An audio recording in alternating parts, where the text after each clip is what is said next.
할렐루야. 토요 새벽 기도회에 자리 나오신 여러분, 주님의 이름으로 사랑하고 축복합니다. 오늘의 본문 말씀은 예레미야 5장 1절부터 9절까지의 말씀입니다. 찾으신 줄 알고 제가 읽도록 하겠습니다. 너희는 예루살렘 거리로 빨리 다니며 그 넓은 거리에서 찾아보고 알라. 너희가 만일 정의를 행하며 진리를 구하는 자를 한 사람이라도 찾으면 내가 이 성읍을 용서하리라. 그들이 여호와께서 살아계심을 두고 맹세할지라도 실상은 거짓 맹세니라. 여호와여, 주의 눈이 진리를 찾지 아니하시나이까. 주께서 그들을 치셨을지라도 그들이 아픈 줄 알지 못하며 그들을 멸하였을지라도 그들이 징계를 받지 아니하고 그들의 얼굴을 바위보다 굳게 하여 돌아오기를 싫어하므로 내가 말하기를 이 무리는 비천하고 어리석은 것뿐이라. 여호와의 길 자기 하나님의 법을 알지 못하니 내가 지도자들에게 가서 그들에게 말하리라.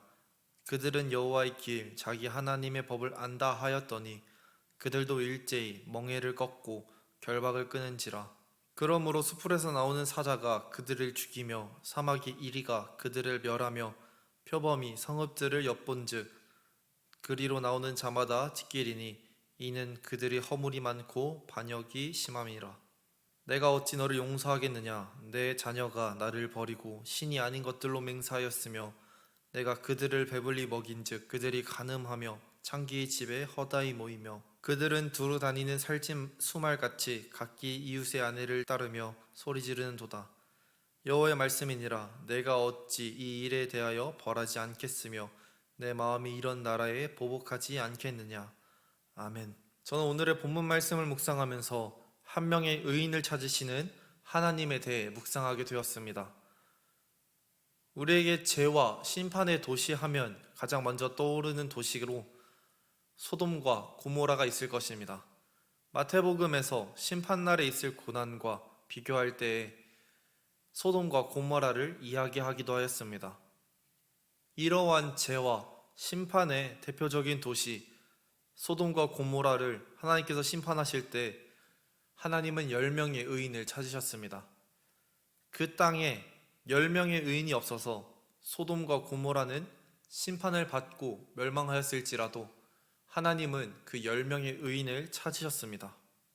그런데 오늘의 본문 말씀 예레미야 5장 1절의 말씀을 잘 살펴보면 하나님은 이스라엘에 단 한 명의 의인이라도 찾으면 예루살렘 성읍을 용서해 주겠다고 말씀하셨습니다.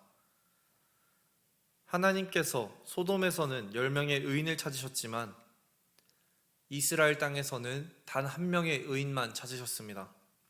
우리는 이러한 모습을 통해 당시 이스라엘의 죄악이 소돔과 고모라보다 더 악한 상황이었다고 생각해 볼 수 있습니다. 이스라엘에게 요구하신 단 한 명의 의인은 소돔과 비교하였을 때 그 누가 보더라도 널널한 기준이었습니다. 그 많은 사람이 모여다니는 곳에서 그 큰 길에서 단 한 사람만 찾으면 됐기 때문입니다. 심지어 이스라엘은 하나님의 선택받은 백성으로 하나님을 따른 그런 민족입니다. 그들은 역사적으로 하나님을 경험하였고 하나님의 은혜를 하나님과 동행함을 경험했던 그런 민족이었습니다. 소돔과 고모라 사건과 비교하여 훨씬 쉬워진 기준을 하나님은 예레미야에게 말씀하셨습니다. 하나님은 어쩌면 이러한 하나님의 심판의 메시지를 듣고 단 한 명이라도 하나님께 돌아와 함께하기를 원하셨을 수도 있습니다. 이러한 모습은 마치 부모가 어린 자녀를 혼낼 때 자신의 잘못을 스스로 고백하고 뉘우치며 인정하길 원하지만 자녀는 그러한 부모의 속도 모른 채 거짓으로 반성하는 척하며 상황을 수습하기에 급급한 그러한 모습과 같을 수 있습니다. 이 시간 여러분의 삶의 자리를 한번 둘러보았으면 좋겠습니다. 여러분의 삶의 자리에는 하나님을 경외하며 살아가는 그러한 사람이 몇 명이나 있습니까? 이런 이야기가 있습니다. 오른손잡이가 모인 그곳에는 왼손잡이가 비정상이지만 왼손잡이가 모여있는 그곳에는 오른손잡이가 비정상이다 라는 이야기입니다.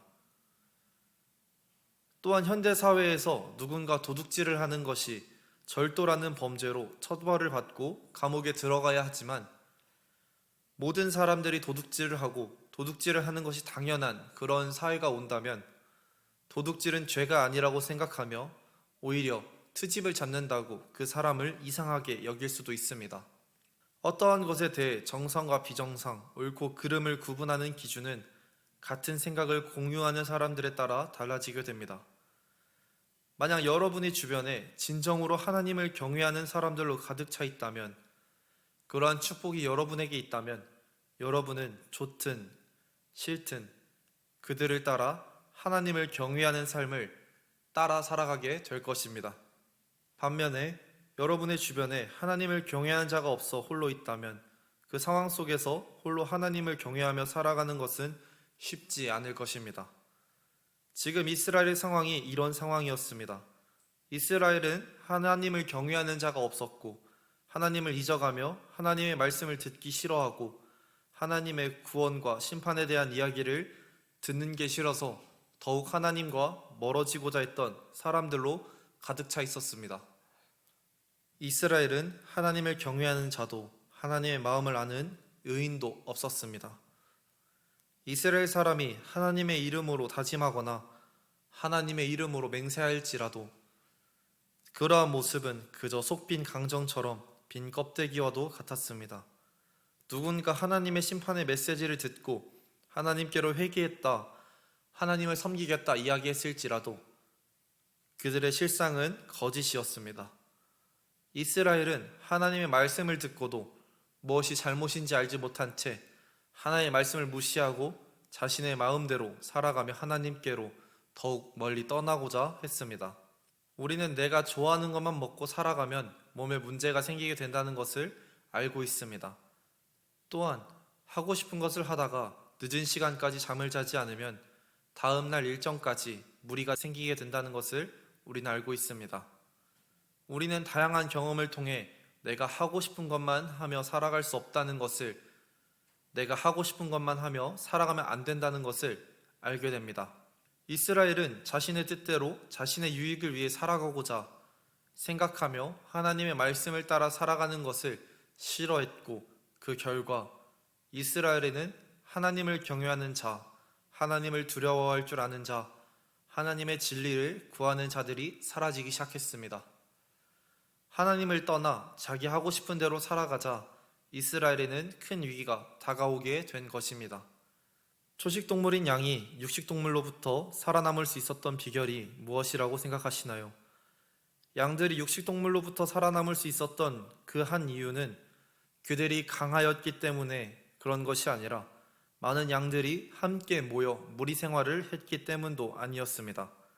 양이 살아남을 수 있었던 그 유일한 이유는 그들의 잘남이 아닌 양을 지키는 선한 목자의 그러한 보호를 받으며 목자의 울타리 속에서 살아갈 수 있었기 때문입니다.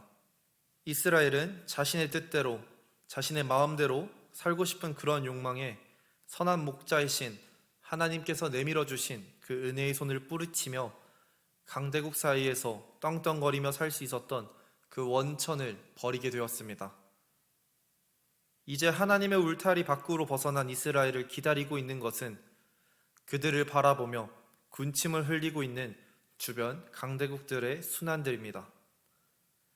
이스라엘은 이러한 순환을 통해 하나님을 다시 기억하게 될 것입니다. 하나님을 경외하는 사람이 사라지면 결국 이러한 순환을 맞이하게 됩니다. 우리의 주변에도 하나님을 경외하며 살아가는 사람들이 세상과 타협하며 점점 줄어드는 그런 모습을 우리는 보게 됩니다. 그렇게 하나님을 경외하는 사람들이 점점 사라지고 결국 아무도 하나님을 믿고 따르지 않게 되면 그 순간 비로소 하나님의 심판은 시작됩니다. 하나님은 1절의 말씀처럼 하나님을 진정으로 섬기는 사람이 단 한 사람이라도 남아있다면 하나님은 그 한 사람 때문에 용서하시고 그 한 사람을 통하여 다시 회복시키실 것입니다. 여러분은 각자가 자신의 삶에서, 자신의 삶의 자리에서 어떨 때에는 아브라함처럼, 어느 순간에는 노아처럼 그 자리에 남아 지탱하는 한 명의 의인으로 살아가시길 예수님의 이름으로 기도드리겠습니다.